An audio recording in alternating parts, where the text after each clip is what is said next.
Welcome to the Next Gen Podcast. Stepping up to the microphone are your hosts, Bryson Wright and Alex Winton. They got next, so let's get to the show.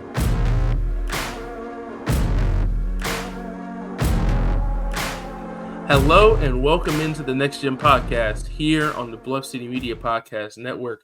As always, I'm your host, Bryson Wright, and I'm joined by my co-host, Alex Winton. And we got another really good show for you guys today. We're going to start with the schedule release, and then we're going to get into some more USA basketball stuff. So we're going to start. The Grizzlies schedule is officially out.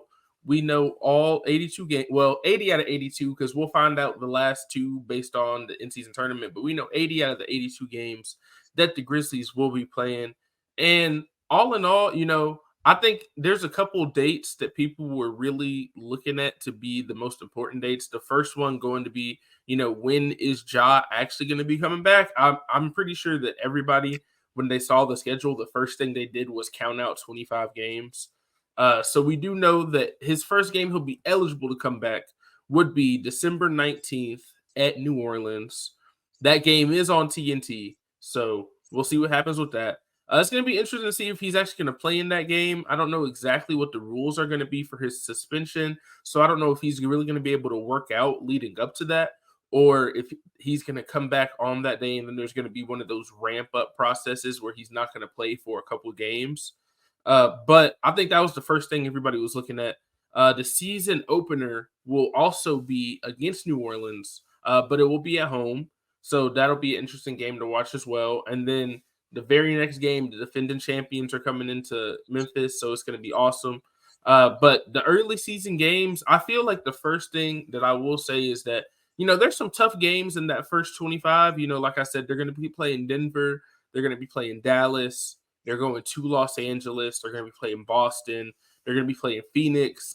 So these are a lot of really good teams they're going to be playing. But I still think overall there's going to be enough of those games against like a Portland or maybe a Utah, which they did struggle in Utah last year. So that is part of it. So not to say Utah's just a pushover, but, playing Washington, San Antonio, it'll be interesting with Wemby. But I feel like they have enough of those kind of games in there that even without Ja, they can at least be around 500, if not a little bit above 500. That would be my number one thing that I'm looking at is how are they going to do those first 25 games. But for me, I wouldn't be surprised if they're like 13-12, 14-11, like something like that. I know I've seen some people saying they think they're going to go win 20 out of those games. I'm not ready to say that. But I also don't think it's going to be one of those things where they're going to be 5-20 when Ja comes back. I think that they're going to have a solid start to the season. It might be a little bit up and down, and then whenever Ja comes back, they're probably going to really hit their stride, I'd say. But yeah, overall, I like the way the schedule turned out. They got a good number of national TV games, a little bit less than last year. Most of them will be coming after Ja returns, so that's something to watch too. But I don't think that's the issue. I think this team does do a little bit better when they're a little bit under the radar anyway. So I feel like losing some of those national TV games, not really being touted as one of the best teams in the West so far, might actually be a good thing for them. But yeah, all in all, I thought the schedule was pretty cool. We're going to get into some other niche parts of the schedule coming up soon. But I wanted to start and ask you, Alex, what was your first takeaway when you saw the schedule? Well, I say the first takeaway, obviously, is the first 25 games. And I was one of those people that said, I didn't say they were going to win 20, but I gave a range. And basically, I said, I looked at it, thought about it, and I said they probably went anywhere from 15 of those games to at max 20. 20 is the best case scenario, and it means 15 is the worst, right? Where you said was a couple of games over 500, and then 20 is the best case scenario where they're just clicking on all cylinders coming out to the season. I probably think somewhere in the middle, so I'd probably say 16. I'd say probably they win of those games, 16, 17 of those games, kind of somewhere in the middle of that. But yeah, the schedule is fine. Like you said, they had a lot of games or national TV games after Ja comes back, which is, that's obvious. The NBA knows what they're doing. They understand Ja sells tickets and he's a needle mover. He's when they start, so they're going to do that. I'm not really worried about that. I mean, obviously, it's not really anything that stands out too much. Obviously, we'll get into like the longer road trips and stuff, but like at least for just those first 25 games, I feel pretty good about them. Like you said, we got a lot of games, especially in the first like 10. Like you got that back to back at Portland. I mean, and then you got the Utah game. So that probably be a not a tough stretch, but it could be like trap games in a sense because Portland's a rebuilding team or will be. So you could not be up for those games, and that could be those games where you should win, but you end up losing them. And I will say, you do got some the games that are tougher or would be tougher are home, like or Denver will be coming to Memphis, then Miami, and Boston. So like those type of games where they'll be tougher or would be tougher on the road, you get at home, so you got a better chance of winning those games. So I feel pretty good about it. And the rest of the schedule I feel pretty good about. I mean, nothing really too crazy. I mean, obviously we get into the details, but yeah, I mean, I'm cool with it. Like, I think the Grizzlies are going to be the same as they have been the last couple of years. People have doubted them when they had Jaren out last year for the first 20, I think 16 to 20 games, and they still had one of the better records in the league. Like, in the year prior, I mean, Ja went down. They were like 9-10, and then they went on a run. So they're going to do the same thing that they've been doing. Like, it's just until they show me otherwise, I expect the same. Like, that's the standard to me at this point. Yeah, and I mean, it is going to be a little bit weird because, Tyus Jones isn't going to be there to be the main point guard with Ja out, and it's going to be Marcus Smart. So it's going to be interesting to see how that kind of plays out at the beginning of the game. I don't know if I would say 15 games is the worst case scenario. I think that, I think there is a chance they lose a few more than that just at the beginning. But like I said, I still feel like they'll be around the 500 mark, if not a little bit above it. And I think that'll be good enough at that point of the season to, at least stay close. And I mean, like you just said, they started 9-10 and then won 56 games. Obviously, that's a different roster than they have now. And there's going to be a lot of people that need to step up. Like Zaire Williams is going to have to step up a lot. Santi Aldama is going to have to take a step. Like there's a lot of guys that haven't really proven it yet that are going to have to be in bigger roles. So like I understand why some people are a little bit lower, especially on the beginning of the season. But I do think, like you said, those bigger games being at home, I know they are going to have to go to Phoenix and go to Dallas. But I think that most of those games, like you said, the Nuggets game, the Heat game, being at home is going to be good, especially for the role players and the younger players. Because, I mean, it's just a fact that the role players and the young players, they all play better at home than on the road. I mean, David Roddy had like a 17-point fourth quarter at home. So it's like stuff like that is stuff that you will see much more in FedEx Forum than somewhere else. So I think that's a good thing, without Ja at the beginning of the season. I think it's good that they're going to have a few more of those tougher games at home. I'm really hoping the biggest thing that I'll say, obviously, they're going to play 41 home and 41 road games like they do every year, but the road record has to get better. Like that, I think that's going to be my number one thing going into this season is that they're going to have to be better on the road because last year, obviously, it was great that I think they went, 36-5 at home, and that's awesome. But at some point, you got to win road games too. Like it's just a fact. And I do think that coming into this season, they should be more locked in on that. I think having some more veteran guys, like bringing in Marcus Smart and Derrick Rose, even though we'll see what Derrick Rose's role is really going to be, but I still think that those are the kind of guys that can help them when they go on those road trips and stuff like that, which does kind of lead into the next part of the schedule release that I did want to talk about, which was what is the toughest stretch of the season, right? So all in all, for me, I think it's going to be in January. Outside of the first 25 games, the first 25 games are going to be tough because Ja is going to be out. But I think that January 5th through the 18th, that's about 2 weeks after Ja's probably going to be coming back. They're going to play at Los Angeles Lakers, at Dallas, at Phoenix. Then they're going to have home games against the Clippers, Knicks, and Warriors, and they're going to Minnesota. And those are all playoff teams in that stretch, all playoff teams from last year, besides Dallas. But I think Dallas is going to be a playoff team this year. So those are all good teams. They struggled on the road, like I said.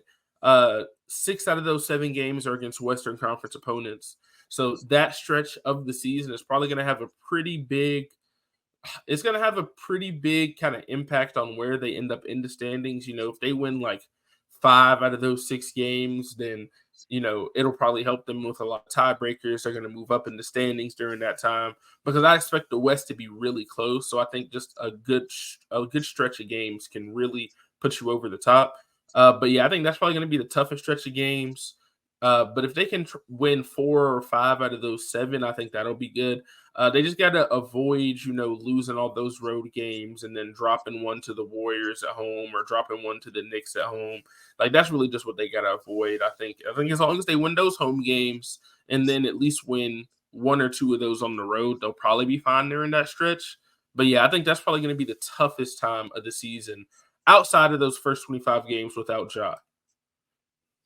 Yeah, I would say that is probably the toughest. I'll say the second toughest, or the one that I kind of noticed in terms of the tougher stretch, is probably the 4-game homestand. It's like in March. I think it's from the 18th to the 25th, where they basically play at Sacramento, at Golden State, at San Antonio, at Denver, and then I think right after it's Los Angeles. And now, obviously, the San Antonio game, it might not be that tough of a game, but again, like you said, we got to be better on the road. So for me, I said it all last year. Until they figure out their road woes, then it's gonna be, it's gonna be hard to really be serious, at all. So they really got to fix that. So again, that game again with all these road games could be a coin flip. You know what I mean? Because we saw last year that they weren't that great on the road. You know what I mean? So I think that could be a tough stretch, especially because I think Sacramento, Golden State, obviously Denver and LA, I think will all be in the playoff race at least. Especially to me, Denver and LA. I'm very high on those teams in terms of where they'll be. So they'll probably be competitive. So I think that's another tough stretch. But I think the stretch you talked about is pretty accurate as well. Because again, 4 of those games are on the road. So again, that's just going to be tough. Then again, another one is a back-to-back. So, it's going to be very tough, like you said, especially because Josh should be back by then. And he's still probably trying to get a rhythm. They're going to try to figure out, how he's getting incorporated back into the lineup and all that. Where they're going to play smart at once he's back. You know what I mean? Like, it's going to be a lot of things they're going to be figuring out in that stretch. So, if they could win, like you said, like 5 of those games, like, it'd be great. You know what I mean? So I hope they do. And again, they'll get through these stretches. I mean, the season's long. It's an 82-game schedule. So, it's going to have its ebbs and flows like it's always going to, but they just got to stay even keel through the course of the games. But yeah, I think those are probably if I think about it, those are probably the 2 toughest stretches to me. Especially because the March one, like you'll kind of know what you are as a team and you'll kind of be tuning up for the playoffs at that time. So, and against those teams, they'll probably be playoff teams. I think that's why I put that second. But the stretch you talk about is pretty good as well. So, yeah. Yeah, for sure. And I think, yeah, like I said, it's going to be Western Conference teams, so that's going to make it even more difficult because the East, they have some good teams as always, more at the top. But I feel like the West is just better top to bottom. So anytime you have one of those Western Conference road trips, none of those are easy. So I think that's going to be the biggest thing for them. And then they already have been bad on the road, like we've talked about. So that's something they're really going to have to fix. But the next thing I did want to talk about, because another big thing that I looked at was going to be the reunion games. So we got the reunion games, whereas, whether that's players that used to be Grizzlies coming back to Memphis, the first one of those is going to be really interesting with Dylan Brooks coming back on December 15th. I don't know exactly what the reception is going to be in the arena. I'm sure there's going to be some cheers, some boos, because, he's kind of a polarizing player, even among the Grizzlies fan base. But I know for a fact that he's going to be picking up Desmond Bane 94 feet. Like, as soon as he touches the ball, like, he's going to be picking him up the whole game. Because that's the kind of intensity he's coming back. I'm expecting a lot of antics just because he's going to play into that a lot. I mean, we know that that's what he's going to do. But also, I think it's going to be a really good game because that Rockets team with him, they're not going to be bad. I don't think they're a better team than the Grizzlies per se, but they're good enough to win those games and win that game. And I think that Dylan coming in, he's going to be really locked in. So that's going to be really exciting to see that. I'm excited for him to come back and see kind of what happens in that game. Like, I think before Ja's return, that's probably the game I'm the most looking forward to. Just because, not even because of the game itself, but just because of like the media stuff around it coming into it, the antics that might take place on the court. I think it's just going to be a fun game, regardless of the outcome. So that's the first one. And then the other one is Tyus Jones is not going to be coming back until March 12th with the Wizards. That's if he's still on the Wizards then. I mean, obviously, we don't know what they're going to be doing because they're kind of in a rebuilding phase. So they might be moving people around and stuff. But as of now, it looks like he's going to be coming back on March 12th. And I think that's going to be an exciting game. Probably not as much as Dylan is because, Tyus is more soft-spoken kind of guy. So I don't think it's going to be as much of that. I think he's going to get a really good like standing ovation and all that. They're probably going to make a little video for him. As long as they play that shot he made in Game 6 against Minnesota before the game, I think everybody will be happy. And then the last reunion game, it goes the other way. We got Marcus Smart going back to Boston I'm pretty sure on Super Bowl Sunday, February 4th. I think that's Super Bowl Sunday. But it will be the second year in a row where they kind of had that set up where they're going to go to Boston basically at the beginning of February. And I think for Marcus Smart, I think that's going to be a big game, an emotional game for him, obviously, because not to say that he doesn't want to be in Memphis now, but he was very hurt. I feel like when the Celtics traded him, they had told him they weren't going to trade him and all that, and he was supposed to be a pillar of the team. He was there for 9 seasons, so it's going to be a really emotional game. But I also think it's going to be I think Marcus is the kind of player that he's going to come in there and he's going to play really well in that game. And I think the team in general, especially at that time, is going to have, rallied around him a lot. And I think they're all going to really want that game. But yeah, those are the reunion games that I'm really looking forward to this year. And yeah, I'm sure there's a couple others that we could talk about of players that have been off the Grizzlies for a little bit longer. Mike Conley's going to come back as a Timberwolf for the first time. That's going to be interesting. So there's a lot of other stuff, but those were the 3 that I think really kind of stood out to me. Yeah, I'd probably agree. Those games would probably be good. I mean, again, I think the tribute videos would be great. Even for Smart. I mean, obviously Smart probably get the best one just because again he's been there for 9 years. But I really do expect Smart and Dylan to kind of get into it for whatever reason, just because of just how they are. Like I'm expecting it. Not with Tyus, like you said. I don't expect nothing at that game. I mean, I do. I hope we win, but obviously I think Tyus will try to play well.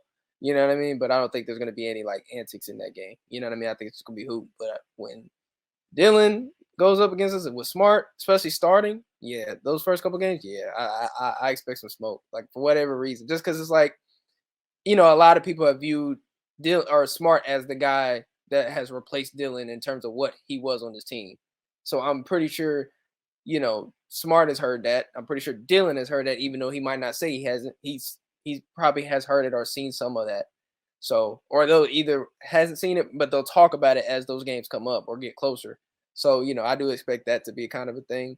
But yeah, they should win those first 2. That one in Boston might be tough, but again, like, I think because like you said, with them rallying around him probably and him wanting to play well, because again, he didn't want to leave Boston, but I'm understanding like that's against his former team. Like he wants to show out. I think they could definitely win that game. I think it'd be a close one.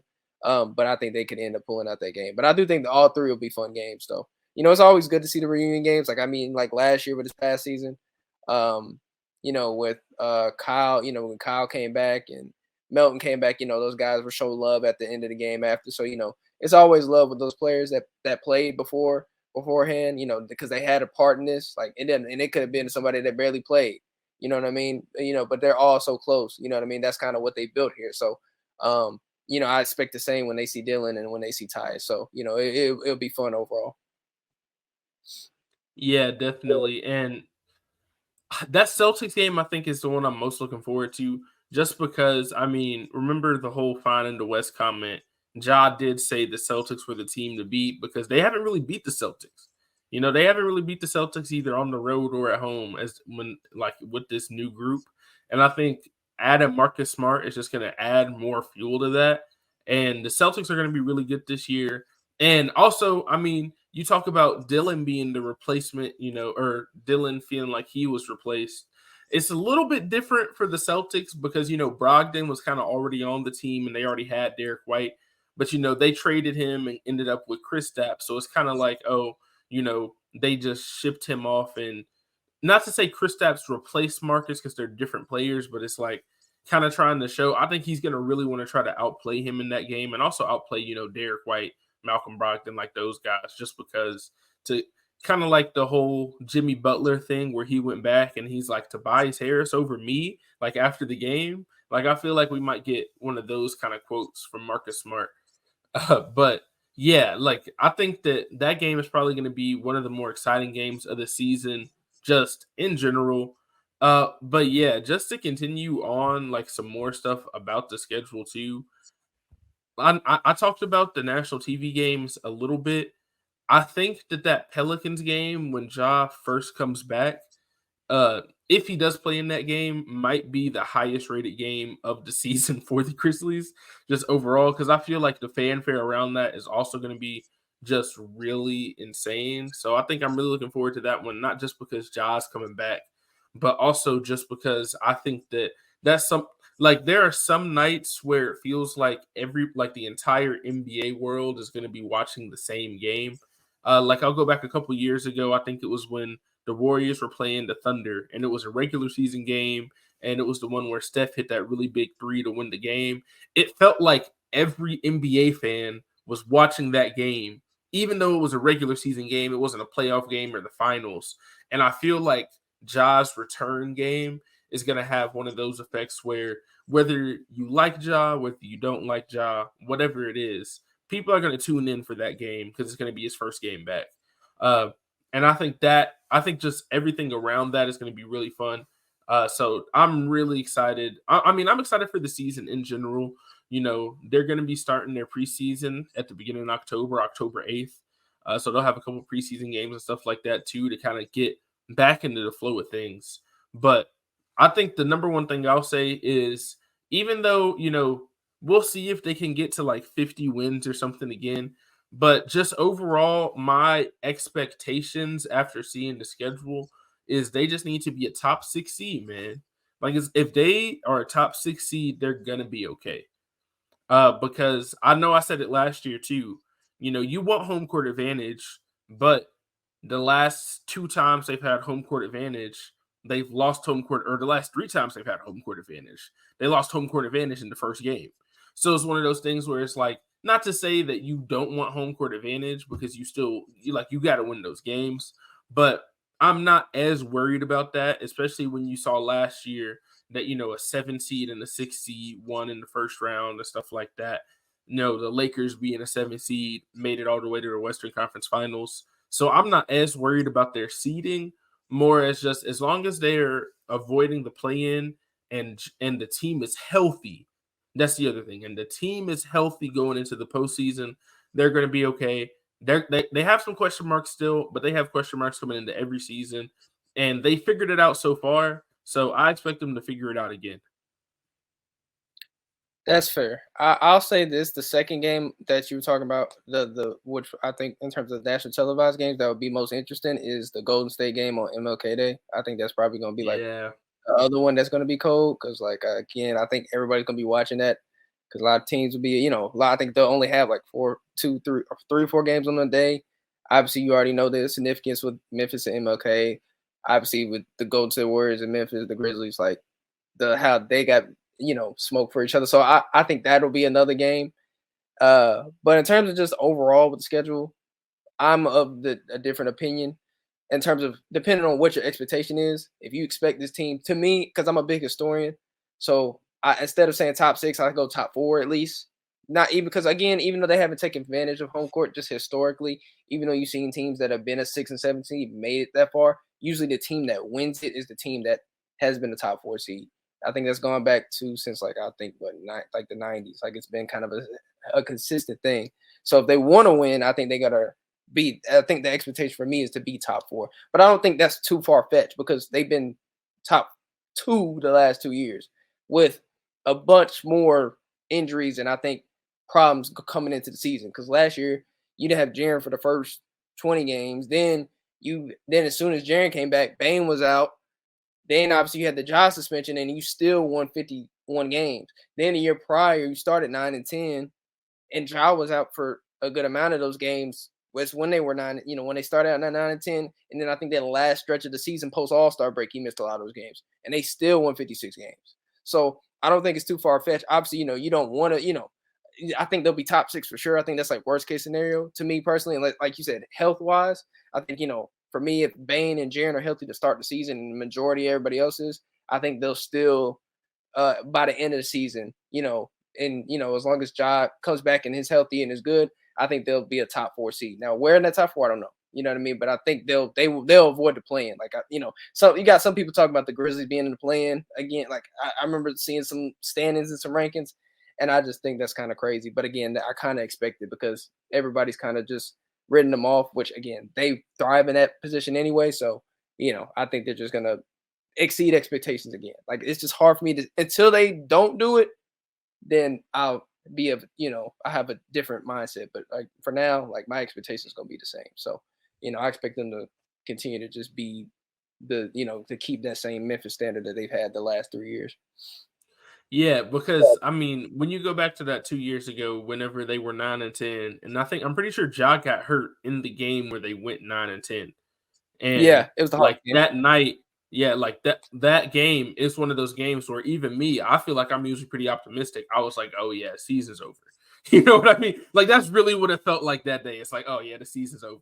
And then like after that, like after seeing the way that they rallied at that time, obviously this roster is different, but it's really hard for me to doubt that the team in general after that. Because it's like that was when it felt like the sky was like falling, literally Chicken Little type. Sky is falling, all of that, bro. And then they came out. I think they went on a little win streak even without Ja. Ja comes back. They go on another win streak, and then next thing you know, they are number 2 in the West. You know what I mean? So I think after that, it just gives me a lot of confidence that they're going to continue to be able to navigate injuries, navigate suspensions, all that, just because they've done it. Like, if they prove that they've done it, like you said, until they prove that they're not going to do that, I feel pretty good about it. But we do got to get back to our next topic for today, which is back to the FIBA World Cup and everything for Team USA. As they wrapped up their exhibition games this past weekend with a comeback win against Germany, which was a really good game. They're going to be starting their real FIBA World Cup games this weekend on Friday at I think 7:40 a.m. Central. So it's going to be pretty early in the morning if you want to get up and watch that. But looking at Alex's face, I don't think he's going to be there. He might have to watch the highlights. But I'm gonna try to get up. I'm gonna try to get up for it. Early in the morning, playing in the Philippines, all that. It's gonna be cool. I'm excited for the real games to get started. But getting back to that Germany game, it was really just. I think it was probably one of the best games that I've seen, like in terms of FIBA games in a minute. Just because especially in that first half, it was like Team USA forgot how to play offense for a little bit.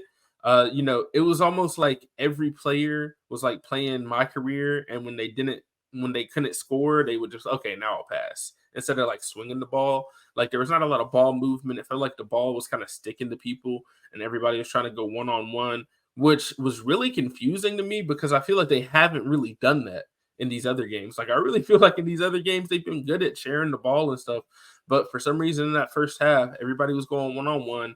And then you had a team on the other side with Germany, who, of course, has Dennis Schroeder, Franz Wagner, Mo Wagner, Daniel Tice, all these guys who were pretty solid. Franz was playing awesome in that game, too. But they were all playing, ball movement, good screens, like just good fundamental basketball. And they were cooking. Like they were really cooking for a lot of that game, really up until like the third quarter. And then it almost felt like a switch flipped for Team USA.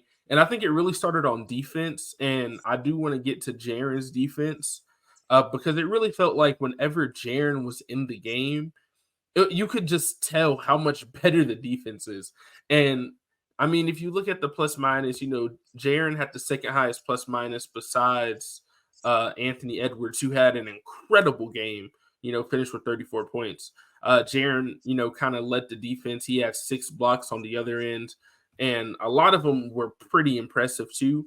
But even when he wasn't getting blocks, it really just felt like, even though Team USA doesn't have great perimeter defense, whenever those guys kind of got into the paint, it just was like Jaren was always there as a deterrent, even though, even if they, he didn't get a block, or even if they didn't shoot the ball, it was just kind of like he was there, they got to pass it back out.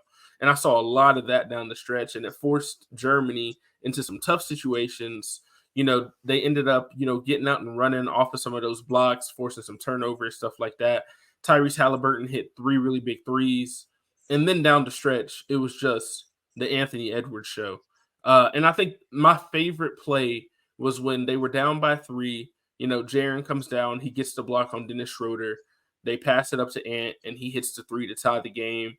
And Ant shows all that emotion. And it really felt like at that moment, like that was the moment where I was like, yeah, they're going to win this game. You know what I mean? Like when he hit that shot, they tied it up. And then I think they went on an 18-0 run to regain the lead. So, yeah, that was just an awesome game. And I feel like if Team USA ends up winning the gold medal, they're going to come back and look at this game, and they're going to be like, that game is the reason why we won the gold medal. Like, that was the game where we really came together and figured out how to play. And, yeah, it was awesome. It was just awesome to watch. And, shout out Team USA. I think they're going to do really good. Proving a lot of the doubters wrong already, because when they released the roster, I saw a lot of people, and I know we talked about it when we first got the roster too, that I was like, a lot of people are acting like this is not a good team.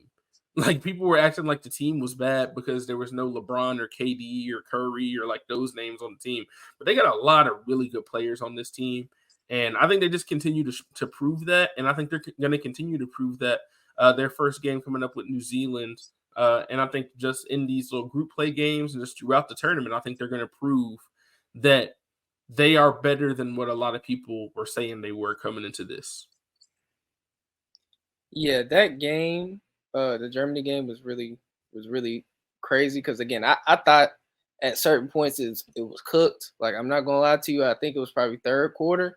Because like you said in the first half, like the real main things that stood out to me is second chance points. They weren't rebounding the ball, and then on offense they weren't moving the ball. And again, even though they had moved the ball, like half court offense hasn't been their strong suit. They better in transition. Usually when they're in transition, they're like elite. And again, it all really starts with defense, like you said. For them, if they defend, they're not going to lose to anybody. If they focus on the little things, defense, rebounding, stuff like that, they're not going to lose to anybody because that's what we saw in the second half. Obviously, they needed a spark, which I think was obviously provided by Halliburton and Reeves. I think both of them had 16 apiece overall in the game. But like in that third quarter, I think Halliburton had like 8 straight. Like it was a crazy run. Basically, I won't say brought him back, but basically flipped the game, in my opinion, in that third quarter. And then obviously, Ant had 34 points as well. Went crazy. But Jaren obviously was the defensive guy, like anchoring the defense. He had 6 blocks.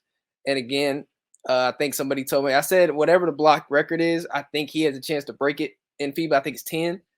So I do think a chance that he could break that record. Like that's how much I believe in what he's going to do. Because again, like his game, like we said, we've seen it before, obviously watching the Grizzlies, like dude changes the whole game. Like he's one of the best defenders in the league. I mean, some arguably the best defender in the league. Cause I remember somebody saying, I think it was a Lakers fan. He's like, I watched, and this was before the game, right? I think it was like, he's like, I watched the last 3 games of FIBA. I don't know how people are saying Jaren's the best defender in the league. And it's funny, right after that game, you have this game where Jaren goes crazy defensively. And so it's just funny to see because, like, again, like Jaren, for me at least, is just like one of one. Like you don't see a lot of people defensively do what he does, and it showed because again, like I think Germany didn't score like the last, like you said, 18-0 run. Like I don't think they scored a lot of points in that fourth quarter because again, Jaren was everywhere. He was obviously switching everything. He was guarding, like you said, Dennis. I think he even a couple blocks on Franz. Like he was doing everything. And again, he even had 8 rebounds. That led the team. Like, you know what I mean? Like Jaren, again, where rebound hasn't been his strong suit, he led the team in rebounding. So, he did the little things. Again, he only had 7 points. Didn't really shoot a great percentage. But again, the 7 shots were good looks. And again, that's not his role in this team. Obviously, he'll get, times to score when there's a mismatch and an opportunity to, but a lot of it's going to be anchoring the defense and doing the little stuff.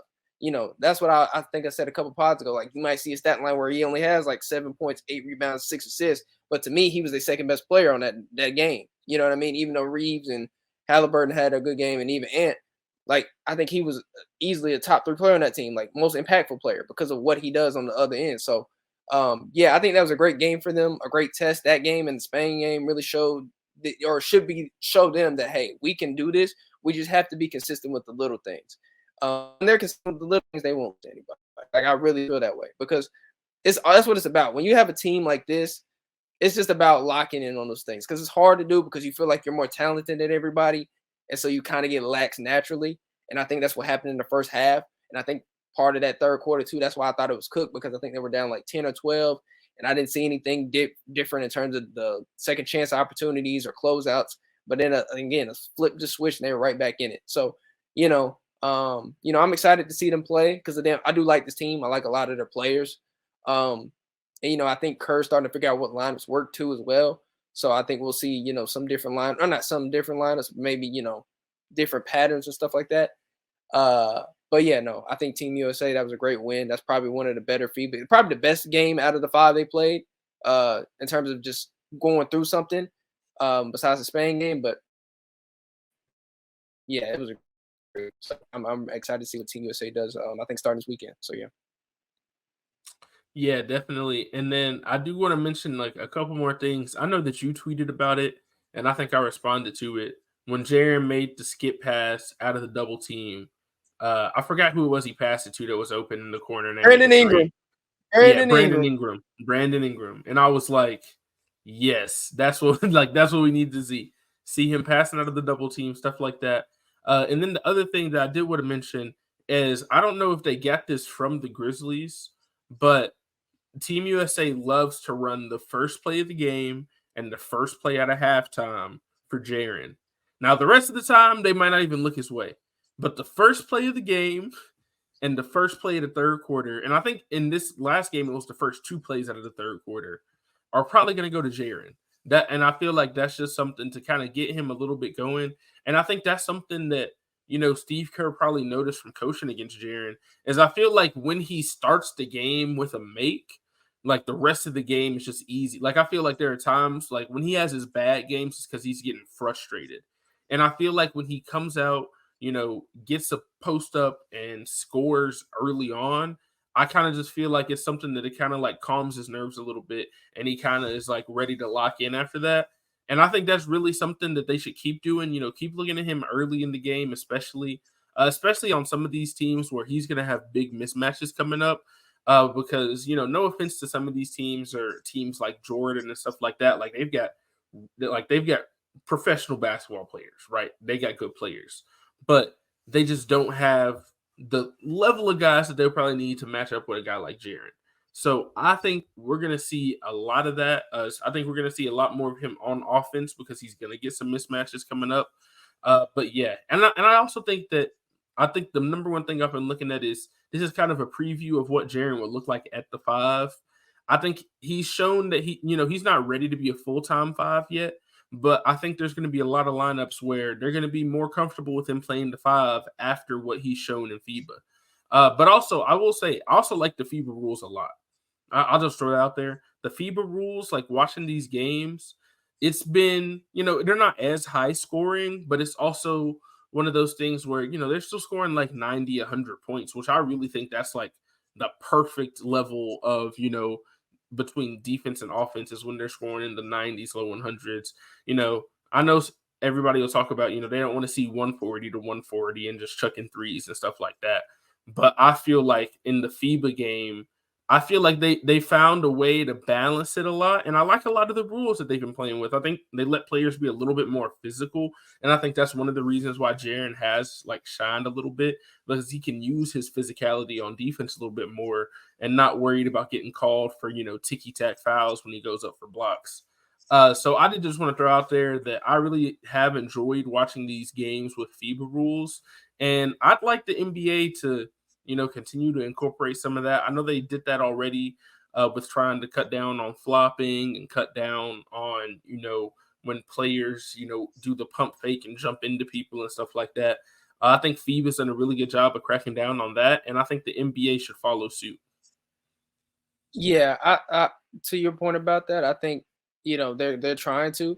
I think obviously it's a little bit different just because again, different players, and obviously not everybody's an NBA player, but they're obviously professional players on these other teams. So it is harder, but I do think they're trying to find that good medium of not having too much offense, but at the same time not having games where it looks like 60-61, like what I mean, like 80-81 back in the day, like in the early 2000s, mid 2000s. So I think that's the thing that it's gonna be hard to figure out, especially now when guys are the talent level is all time high. You just it's hard to find that balance. It's a trial and error thing. So I think they'll keep trying to figure it out. But I will say, I have enjoyed watching this team play. I think again, with Jaren, like you said, there's going to be times where he's going to be able to have games where they'll have mismatches. And again, in terms of him playing the 5, I mean, this is good for him because again, even if he doesn't start at the 5, I've always been saying this, and I've said this since his second year. If they're going to win a championship or they're going to play in the playoffs, a lot of the games are going to be him finishing at the 5. It's just how it is. That's always how it's been. Like you go to all these other teams, even when AD had a big that year when they went to 2020 or they won a chip in 2020, a lot of those games he finished at the 5. Even the game I think with Giannis at certain times when they won a championship, he ended at the 5. Shoot, even Draymond I think last year, a couple games ended at the 5. Like it's just if your best player is going to play at that point. You know what I mean? And Jaren is going to have to be at the 5 to be one of your best players in terms of if you want to win. I mean, obviously for regular season, I get it. But in postseason, they're going to probably finish him at the 5. And I mean, Jenkins has done that. We've seen him make that adjustment where he'll start Jaren at the 5. So, I think he's going to do that. And again, it's good for him because again, like if you really want to win, like that's what he's going to have to do. And again, you got to build around that too. It's obviously you got to build around his skill set at the 5. In terms of the lineups and stuff. But yeah, I think it's a good experience for him because again, he'll get used to it. And again, at the end of the day, it's basketball, but I think it's just about focusing on certain little different things in the position. Like I think with rebounding and screen setting, which I think this is why this is a great experience for him because he has to do more of the little things versus just score. Like again, like I said on Twitter, him making a skip pass out of that double team, again, tears of joy, man. That like little stuff, man. Like again, he wasn't doing all that. You know what I mean? Like that's great. Like I know it's little for people, but that's probably the best highlight. I've seen those blocks. I don't care about, you know what I mean? We've seen that all year, those crazy blocks. That skip pass, I didn't see a lot of. You know what I mean? I mean, we saw it a couple times, but like that quick, that right on the money pass, Ingram hit the shot too. Like we need to see more of that in the screen setting, not getting those little ticky-tack fouls on the screens, rebounding. Like that's the stuff I care about with Jaren when I watch these games. The block and the points, like I'm used to that. Like I expect him to do that. That other stuff, like that's the stuff that I think is going to really take his game to the next level in terms of as a complete player. So, but yeah, I mean, I'm excited for him and I'm excited for the team to do good. I don't really have any doubts. I think they'll get the job done. So yeah. Yeah, for sure. And then the last thing I'll say before we kind of close here is talking about that pass and him kind of developing that area of his game. I think that's going to be really important just early in the year because they're going to have to play through him a lot and he's going to see a lot of double teams. So I think that's something he's going to have to continue to work on is, fighting through double teams and passing out of those and passing out to, it was Brandon Ingram in this game, but when it's back on the Grizzlies, it'll be, Desmond Bane, Luke Kennard, Jake LaRavia, Zaire Williams, like some guys that are some solid shooters. So I think that just seeing that and then imagining what it could look like with Luke Kennard or with Desmond Bane is something that's going to be really good too. Obviously, he still has a long way to go. It was one time he did it, but it's more than we've ever seen him really do it before. He hasn't really been known for his passing, so that's something that I think he's going to have to continue to get better on, especially if he really wants to be the first option, early on in the season without Ja. But as always, I just want to say I appreciate everybody who listened to this episode of the Next Gen Podcast. For my co-host, Alex Winton, I'm Bryson Wright. Make sure to subscribe and become a Bluff City Media Insider. But we will see y'all on the next episode where we'll have everything, even more Grizzlies news to cover. See y'all later.